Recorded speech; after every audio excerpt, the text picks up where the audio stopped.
Hey everybody, Darth Tedium here, and today is the day. We are finally doing a Star Wars game.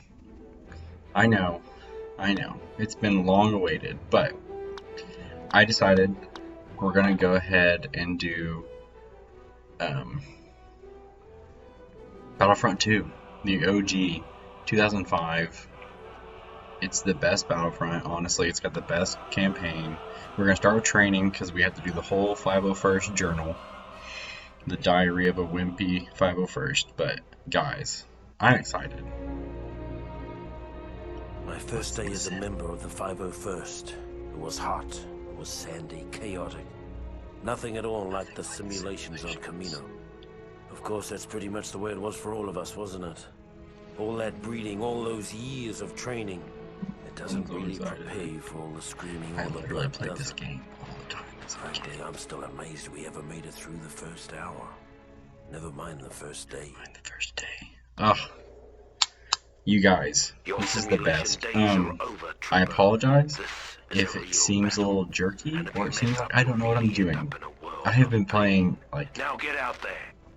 actual Battlefront 2, like the newest one, and the controls are completely different.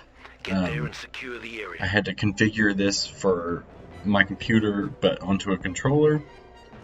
But I'm excited. Like I said, I played this like every day of my childhood.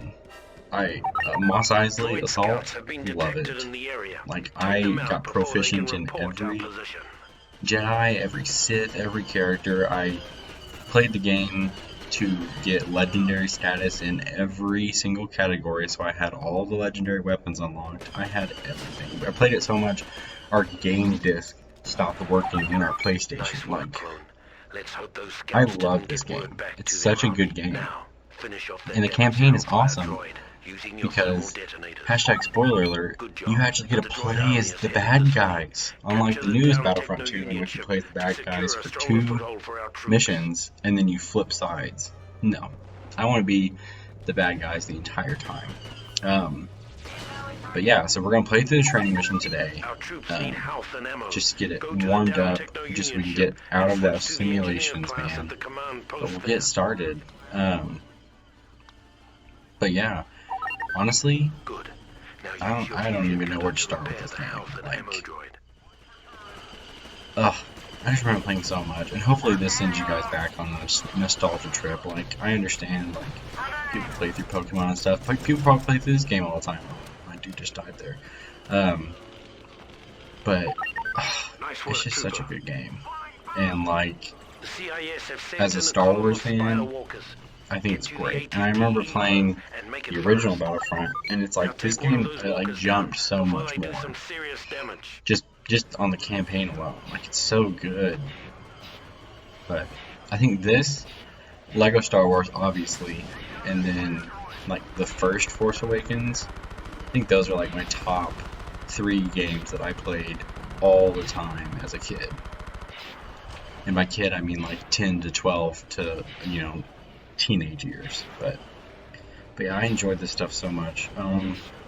Let's see. Honestly, yeah. I miss this game so much. Use a command post to switch to the jet trooper class. Man.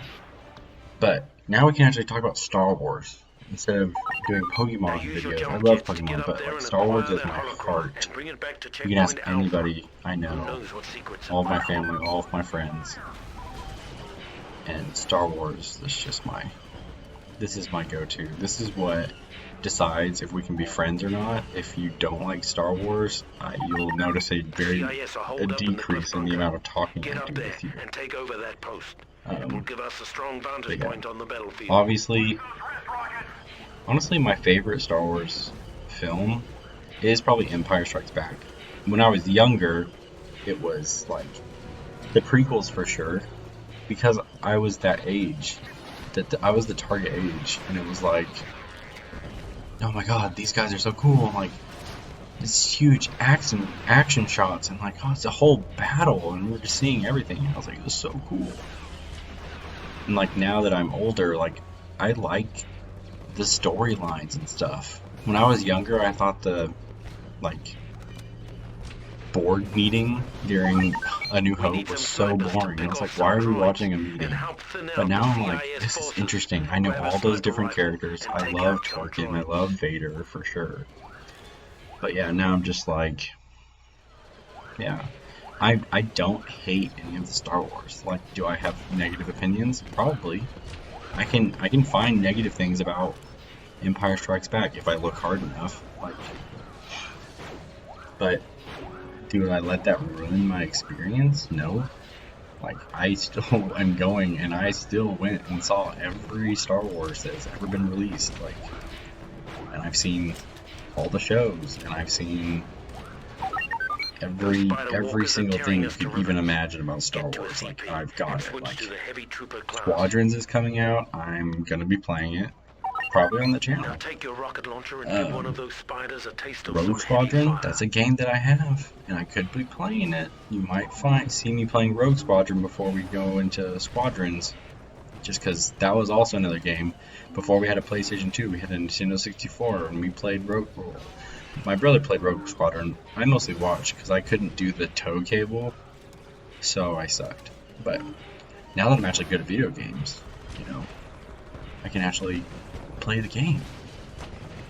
But, you know, it's just, I think LucasArts was probably one of the best game companies, just because they had Star Wars in their back pocket. And, like, all they had to do was make a decent storyline, and people loved it. So, yeah, I'm excited. And I'm excited for, like, the future of Star Wars. Like, I love The Mandalorian. That was probably the first Star Wars related thing that Emma really got into as well. Like, of course, Baby Yoda is everyone's favorite, but, like, I just thought it was good storytelling. And, like, the last season of Clone Wars, great stuff once you got past the filler episodes. But even in the filler episodes, we gotta learn more about Ahsoka, and it's like, wow, they actually do really good. Like, the people in charge of Star Wars right now are the best. And like I said in previous videos, you know, we worked at Disney World. I got to see Galaxy's Edge before any person got to at Disney World, you know. And I loved every moment I was there. And I mean, I'm sure Chris loved every moment that he was there too, because he was my guest. But yeah, I love this franchise. And like, there are moments that, yeah, I think that there's a lot going on, and sometimes it gets the good stuff gets drowned out by the, you know, quantity of stuff being churned out. But it's just like, you know, sometimes that happens. I mean, why wouldn't you keep churning out stuff if you have such a huge fan base and such a huge guarantee that people are going to come watch?